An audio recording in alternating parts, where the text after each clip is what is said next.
Hello everyone, मेरा नाम है अमित और आप देख रहे हैं डेली ऑटो लाइफ। हर साल कार कंपनीज बहुत सारी गाड़ियां निकालती हैं ताकि जब फेस्टिव सीजन आ जाए, दीपावली का टाइम आ जाए, तो बम की तरह हमारी गाड़ियां फूटे, कार सेल्स खूब सारी चले। लेकिन कुछ गाड़ियां वो धमाका करती हैं और कुछ फुस रह जाती हैं। तो कौन सी वो कार्स हैं जो 2023 में लॉन्च हुई लेकिन वो फुस हो गई, नहीं चली, किस वजह से नहीं चली और क्या सोचकर कंपनी ने उनको उतारा होगा, उन सभी की हम बात कर लेंगे। और मारुति भी है इसमें, जिसकी हर गाड़ी आती है और धमाका मचा देती है। उसकी भी गाड़ी है जो फुस हो गई। तो चलिए पहले मारुति की बात कर लेते हैं। वो है मारुति सुजुकी जिम्नी। बहुत ही ज्यादा इसकी वेटिंग की गई थी। 2-3 साल लगभग पहले से ही इसका बिल्डअप शुरू हो गया था, ये आएगी वो आएगी, थार को टक्कर दे देगी।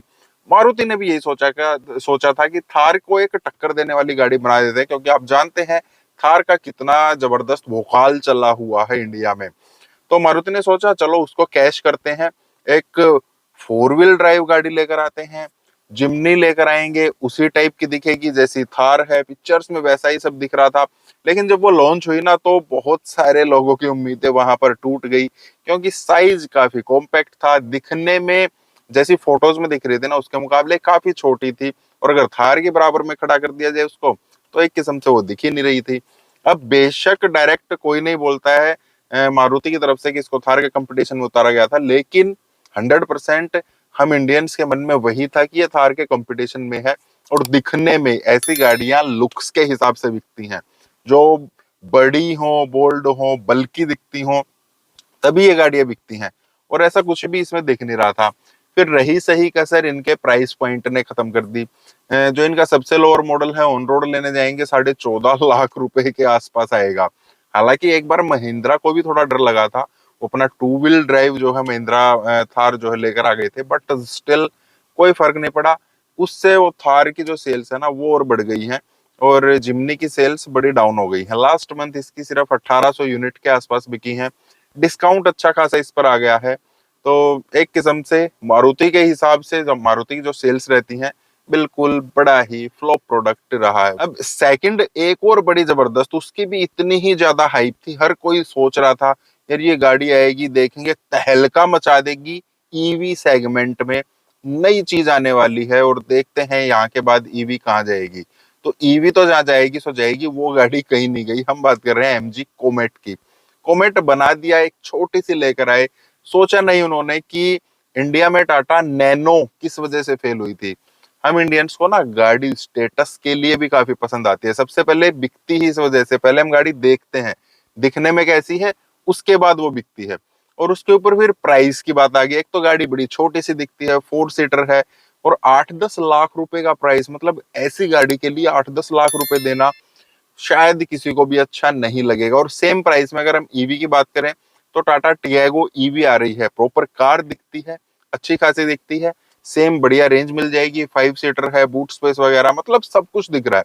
एमजी कॉमेट को डर लगता है कि अगर हम इसको हाईवे पर लेके जाएं, क्या ये 80-100 की स्पीड में चल जाएगी।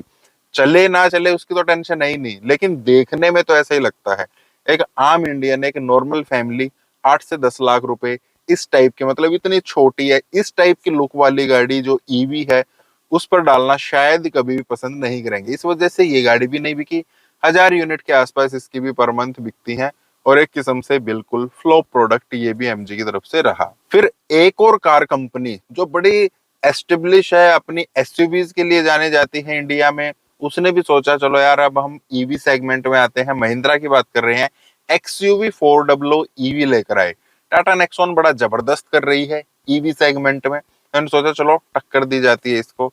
लेकिन टक्कर देने से पहले पहले ये तो देखना चाहिए था ना कि टाटा नेक्सॉन किस वजह से चल रही है, हमें क्या देना चाहिए, किस वजह से ये गाड़ी फ्लॉप हुई। पहली तो बात, ये बिकती कितनी है, 600 से 800 यूनिट पर मंथ ही इसकी बिक पाती हैं।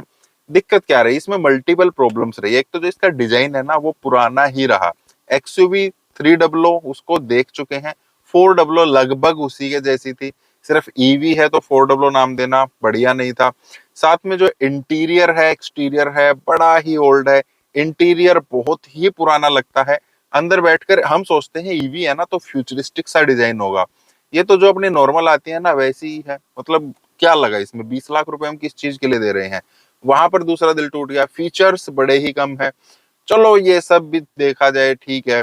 सबसे बड़ी प्रॉब्लम आ गई इसमें बैटरी पैक को लेकर। बैटरी पैक आज के टाइम पर चला हुआ है LFP, लेकिन इन्होंने दिया है NMC टाइप। दोनों में ना थोड़ा सा जो इनके अंदर केमिकल है या जो सब्सटेंस है उनमें थोड़ी सी प्रॉब्लम है, वो जल्दी खराब हो सकती है, जल्दी डिग्रेड हो सकती है।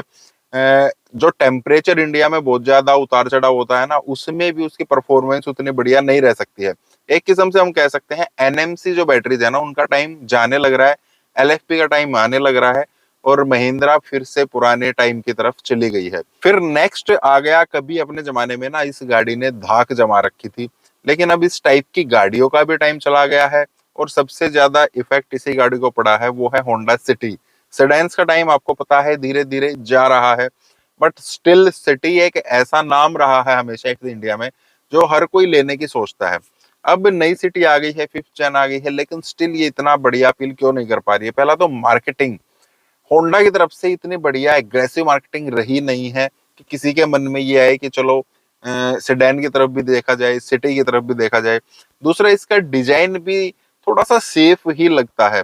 बस ये है, सिटी लॉन्च हुई, आप देखेंगे हाँ सिटी है, सेडान है, ठीक है, और निकल जाएंगे। वो लेने का मन नहीं करता है उसको देखने के बाद। फीचर्स वगैरह सब बढ़िया है, लेकिन जब अंदर से मन ही नहीं करेगा। मैंने बताया था ना, इंडिया में गाड़ियां ना पहले लुक्स के अकॉर्डिंग बिकते हैं। सबसे पहले देखने में कैसी लग रही है, उसके बाद बाकी चीजें हैं, और वो देखने में ही वहां पर ही दम तोड़ देती है, तो चलेगी कहाँ से। फिर एक और गाड़ी है, नई कंपनी इंडिया में है, पैर जमाने की कोशिश कर रही है, जम नहीं रहे हैं। सिट्रोन है। सिट्रोन की C3 एयरक्रॉस आई 7 सीटर।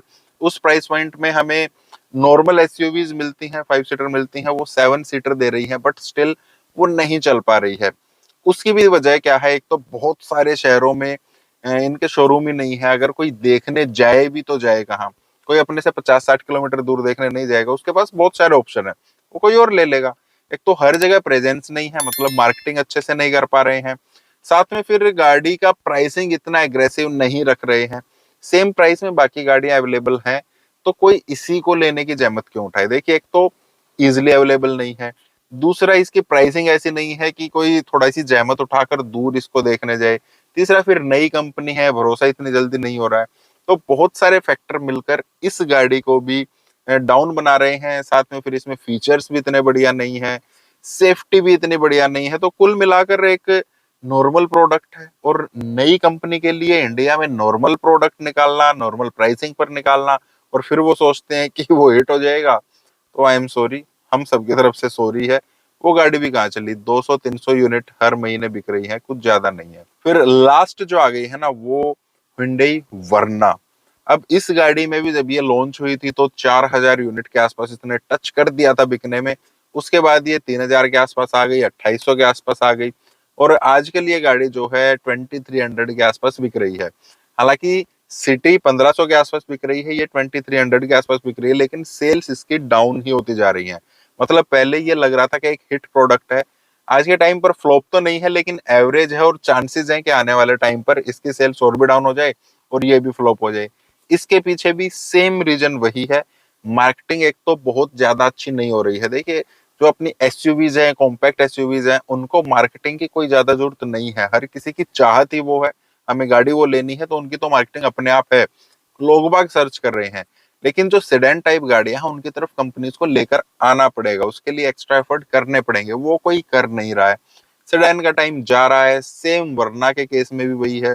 गाड़ी बहुत अच्छी है, लेकिन सिर्फ इसी वजह से कि सेडान का टाइम नहीं है, कंपनीज अपनी तरफ से कोई एक्स्ट्रा एफर्ट नहीं कर रही हैं, उसी वजह से वरना की सेल्स भी काफी डाउन चल रही है। अगर आने वाले टाइम में और डाउन हुई तो ये चीज भी एक, ये प्रोडक्ट भी फ्लॉप कैटेगरी में आ जाएगा। बाकी इस कैटेगरी में आप कौन सी गाड़ी को मानते हैं सबसे बड़ी फ्लॉप जो आपके हिसाब से रही है, वो आप कमेंट कर सकते हैं। बाकी इस टाइप की और वीडियोस के लिए आपको इस वीडियो को लाइक करना, चैनल को सब्सक्राइब करना। मिलते हैं नेक्स्ट वीडियो में। Thank you, bye bye.